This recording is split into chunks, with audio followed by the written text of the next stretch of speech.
Hello again, it's been a while. I'm going to show you how to play Mirrorful by Jawbox. I almost forgot. Before I do, if you're into this stuff, do please hit like and subscribe and drop a comment. Share a link with your friends. One of the things that makes Jawbox a difficult band to kind of get into your repertoire is that the songs aren't built around riffs that lend themselves to, playing along in your room, or just learning as a one guitar performance. And the reason for that is that they've got two guitar players and they both tend to do very different things. They have very distinct parts most of the time, and the bass as well, often isn't just holding down a root note. It's actually adding melody lines and so on. So this song, aside from being really good, is doable with just one guitar. There's a couple of bits where it's, you have to make some creative choices, but for the most part, you'll get away with it. So what I'm going to show you is kind of an amalgamation, really, of both of the parts as much as we can, or at least it's the main part that's carrying the song. So anyway, enough yapping, let's get on with it. So the intro and the verse really is all built around three chords. So I'm just going to show you these three shapes first of all, and then everything else will make a bit more sense. So there's a G major 7, there's an E major, and there's a C sus2. And we have some variants on these, so that's C sus2, for instance, we can play here as well. But essentially that's going to get us through about half the song, probably more. So for the intro, we're taking that G shape that I've just shown you, but we're going to miss the note on the D string out. So it's just a dyad, like that. And for each of these chords in the intro, you're going to need to put, first of all, a bit of a flourish on the pick, like that, and shake the living daylights out of it as well. There's a lot of vibrato on there, like that. So we have this.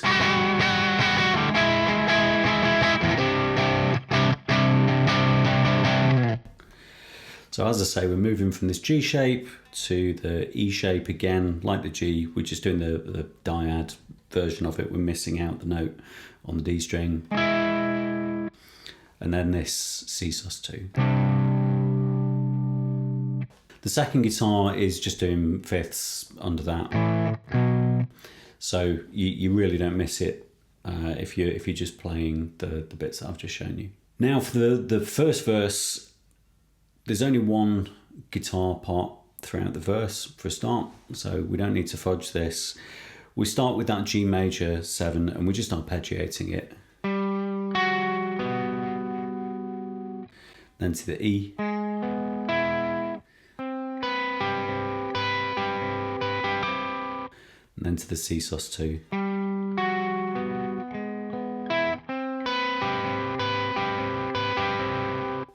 We're just repeating that until we do, there's kind of a pickup into the pre-chorus. We can do this a couple of ways. I like to do it here. So it's just an octave shape, starting from the B here, like that, or you can do it here. So 2nd fret of the A string, or the 7th fret of the E string, and then into exactly what we did for the intro. And then we have this pre-chorus part. Now here is a place where those two guitars diverge. So you either need to pick one and stick with it, or you could alternate between the two parts perhaps. Well, I'll show you what those two parts are so that you can choose which you want to do. So one of them is just going to alternate between these two notes.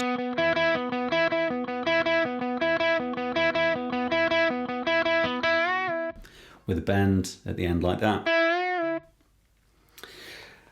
That repeats and ultimately comes down to an F sharp power chord. Like that. The second part is here at the 7th fret on the 3 top strings. And it just loops around that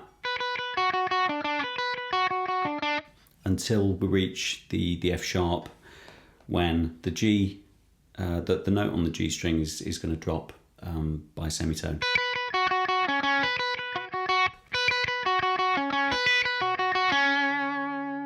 Now for the chorus, which is something like this.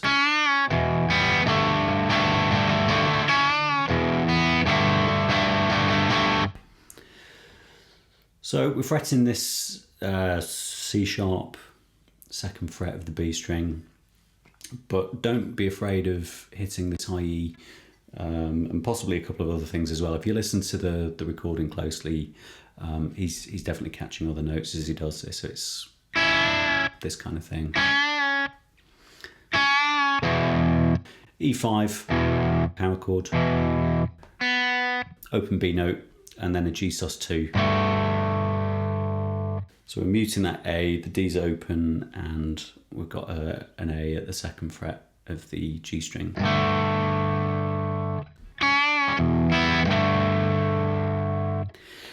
The other guitar, so again, you could take your pick between 2 parts here, really. I think that one's probably the one that I'd go with if I'm playing this on my own. But you'll remember the in the pre-chorus, the other guitar ends on this note. So from there we're gonna play really the same thing. We're just using different voicings of the chords. Oops.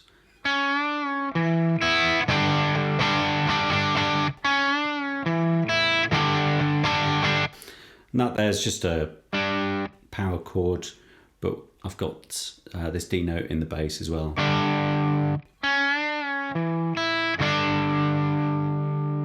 We then move into a middle 8s section with it's just a couple of arpeggiated chords for the most part, but it goes by quite quickly.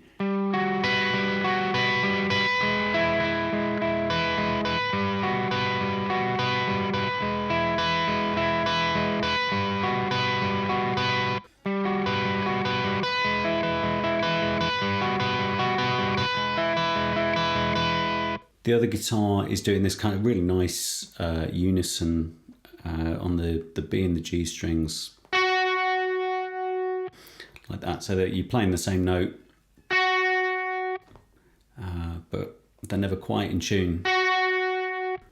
You get these nice beats between the note. It's like almost like a chorus effect.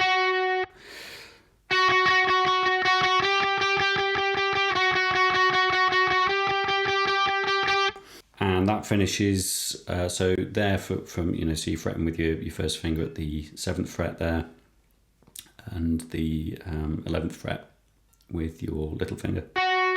And then we just move that exact same shape. It's a bit of a stretch, it's quite uncomfortable. Bring that up to the 10th fret on the B string. And it just ends with kind of a little bend. Then we're back to the chorus.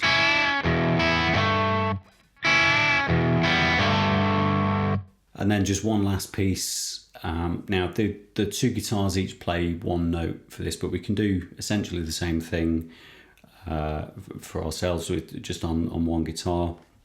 So if you start with that G dyad that we had in the verse, and then just a D octave, and this sort of G major here. So I'm just fretting the G on the E string there, and the 4th fret of the G string. And the D's open.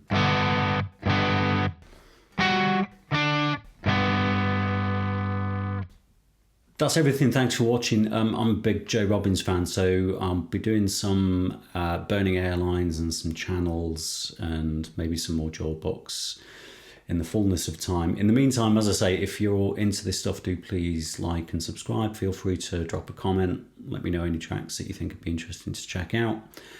And I'll see you next time.